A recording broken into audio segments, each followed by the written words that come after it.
Assalomu alaykum rahmatullohi va barakatuh. Xayrli kun. Yaxshimisiz? Agar siz bu videoni ko'rayotgan bo'lsangiz, sizda yuqori ehtimolligicha quyidagi muammolar mavjud.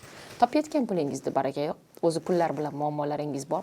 Topayotgan summangiz oydan oyga daromadlaringiz faqat xarajatlarga ketib, o'zingizga yetmaydi. Farzandlaringizga o'zingiz istagan hayotni bera olmayapsiz. Eringizni ishlari yurishmayapti. Yurishsa ham olib kelayotgan pullarini mazza qilib ehtiyojlaringizga sarflay olmayapsiz. Qisqacha qilib aytganda sizda pul va qarzlar bilan muammoingiz bor. Hop keling, men sizga ayni damda sizni hayotingizni yengillashtiradigan va natija beradigan praktika aytmoqchiman. O'zi ikki og'iz sizni hayotingizda nimaga bu jarayon sodir bo'layotganligini tushuntirib bermoqchiman. Siz ko'p eshitgansiz hamma psixologlardan. Pul bu energiya, pul bu energiya, pul bu energiya, lekin nima degani u? Qarang, e'tiborli bo'ling. Men sizga buni osonroq tilda tushuntirib beraman. Energiya degani bu siz qaysidir jarayonda mazza qilib, nimadandir rohat olib, uchingiz to'la quvvatga ega bo'lgan vaqtingizni bizning tilda energiya deyiladi. Lekin siz oxirgi paytlarda faqat charchayapsiz. Hamma narsadan norozisiz va hattoki boshingizni olib qayerqadir chiqib qochib ham ketmoqchisiz. Lekin to'yib ketdingiz hammasidan, yo'qchilikdan, yetishmovchilikdan, gap eshitishdan, aybsiz aybdor bo'lishdan, bu yoqda farzandlar muammosi, bu yoqda eringiz muammosi, bu yoqda qadrsizlanishdan charchab ketdingiz. Bilasizmi? Siz pul yo'qligidan u qadar ham qiynalmayapsiz. Faqat qadringiz bo'lmaganligidan va bu oilada ketgan mehnatingizni hech kim ko'rmayotganligidan qiynalyapsiz. Endi muslimam. Shu paytgacha men hayotimda 20 mingdan ortiq amaliyotlarimda va shaxsan o'zim noldan investor, biznes ledi darajasiga kelgan yo'limda bitta narsani ko'rganman. Pul energiyasi bor va dam olgan, o'zini yaxshi ko'radigan insonlarni yaxshi ko'radi. Oxirgi paytda sizning hayotingizda pul bilan muammo bo'layotganligi birinchi sababi siz charchayapsiz. Birinchi asosiy sabab charchayapsiz. To'g'ri, siz jismoniy mehnatlar qilib charchamayapsiz. O'ylashdan, yo'qchilikni o'ylashdan, muammoni o'ylashdan va xuddi tupikka kirganga o'xshaysiz.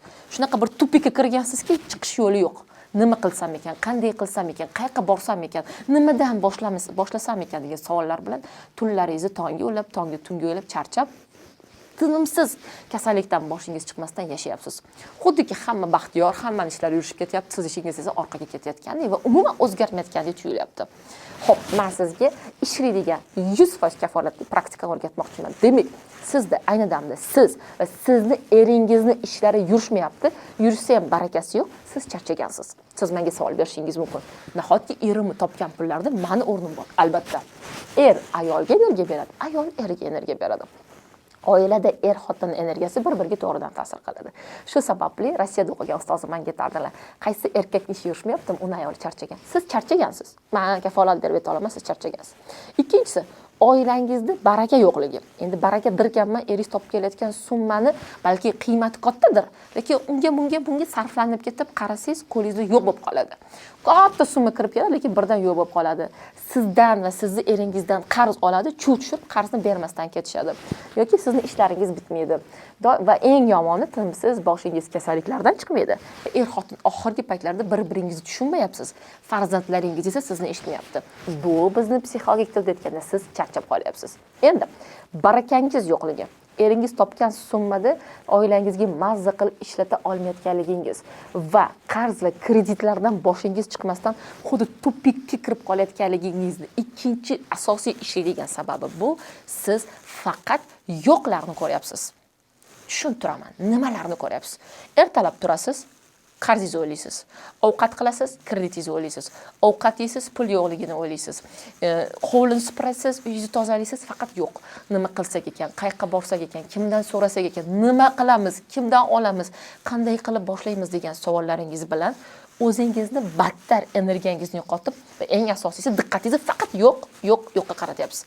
Men sizga hozir o'zida effekt beradigan bitta praktikani beraman. Diqqat qiling. Siz kun davomida o'ylaydigan, ya'ni shunim yo'q, mana bunim yo'q, bu yo'q deb o'ylaydigan 3 ta fikringizni yozing. Misol uchun, uyimizda pul yo'q. Erim ishlarida baraka yo'q. Uyimizda tinchlik yo'q. Bilmadim, yana nimadir yo'q. Pul yo'q, tinchlik yo'q, xotirjamlik yo'q, tushunish yo'q. Bilmadim, 3 ta. Mana pauzaga qo'yasiz va 3 ta yo'q bo'lgan narsani yozasiz. Va yo'qlarni yozayotgan paytingizda o'zingizni, tanangizni eshitasiz. Tanangizni qaysi qismida og'riq yoki qandaydir behuzurlik bo'ladi? Yozing, men sizga tahlil qilaman va juda katta ehtimollikla siz yo'qlarni yozayotgan paytingizda ko'krak qafasingiz siqiladi, nafasingiz bo'g'iladi, nafas olish qiyin bo'ladi, og'irlashib ketasiz, butun tanangizga yuk tushayotganday bo'ladi, uyqu keladi, esnash boshlanadi va yoqimsiz bosh og'rig'i va tanada qandaydir yoqimsiz og'riqlar, hislar tarqaladi. Balki oshqozoningiz ham bezovta qilishi mumkin. Kafolat berib ayta olaman. Chunki inson yo'qlarni o'ylagan paytda uni ongida negativ hissiyotlar ta'sirida esa tanada negativ reaksiyalar boshlanadi. Endi har bitta yo'qi oldiga o'sha jarayonni bor deb yozasiz. Sizdagi eng katta xato, siz o'zingizni ongingizga o'zingiz yo'qlik dasturini har kun yo'qlaysiz, ya'ni yuklaysiz. Bizda pul yo'q, olishga pul yo'q, erim ishlar yurishmayapti, pul yo'q, baraka yo'q deyapsizmi? Siz ayni damda Allohga bizning ishlarimiz yurishmasin, hammasi yo'q bo'lib ketsin degan zayafkani beryapsiz. Bugundan boshlab, hozirdan boshlab buni o'zgartirishimiz kerak. Misol uchun, bizda pul yo'q degan so'zingizga alhamdulillah bizda bugun shu on shu daqiqadan boshlab istalgan ehtiyojimizga istalgan summada pulimiz bor. Yozasiz. Hammasiga xuddi shunaqa. Misol uchun erim ishlarida baraka yo'q. Erim ishlar kundan kunga zo'r bo'lmoqda. Erimni topgan pulni mazza qilib ehtiyojlarimga ishlatyapmiz. Pulimiz bor, barakamiz bor deb yozasiz. Misol uchun erim meni tushunmaydi, e'tiborlar yo'q. Erim kundan kunga meni tushunib, eshitib boryaptilar. Men erimni diqqat markazidaman. Biz o'rtamizda hurmat, muhabbat bor. Eng muhimi bor degan so'z yozasiz. Endi ikkinchi qatordagi borlarni ovoz chiqarib, ko'zingizni yumib o'qib chiqing. Hammasini ovoz chiqarib 3 martadan. Boyagi yo'q va bor o'rtasida tanani farqini va tanada bo'layotgan o'zgarishlarni kuzating. Yo'qdagi sizni tanangizdagi yomon holat borga kelganda aksi bo'ldi. Mazza qilib nafas oldingiz, qanaqadir ichingizda motivatsiyaga to'lib ketish boshladingiz, yengillik, ichingizdan juda xursandchiliklar va eng asosiysi xursandchilik ko'z yoshlari ham ko'zingizdan chiqqan bo'lsa ajab emas. Ko'ryapsizmi? Demak, sizning hayotingizda o'zgarish bo'lish uchun bugundan, shu on, shu daqiqadan boshlab fikrlaringiz o'zgarishi kerak.